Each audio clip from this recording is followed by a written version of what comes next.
Kamote, nakakatulong sa pag-iwas sa kakulangan sa vitamin A. Nakakatulong din ito sa pagbawas ng oxidative stress at cancer risk. Ang vitamin A ay mahalaga para sa mataas na paningin, malusog na balat, at matibay na immune system.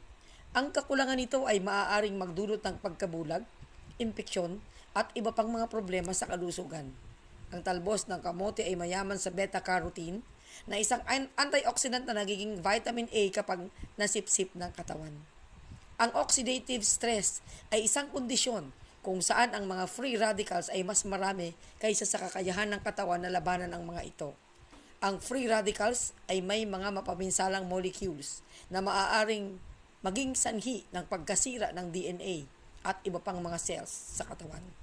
Ang oxidative stress ay nauugnay sa ilang mga chronic diseases tulad ng cancer, diabetes at sakit sa puso. Ang talbos ng kamote ay naglalaman ng ilang mga phytochemicals tulad ng polyphenols at flavonoids na may anti-inflammatory at antioxidants antioxidants. Ang mga phytochemicals na ito ay maaaring makatulong sa pag-neutralize o pagbawas ng pinsala mula sa mga free radicals.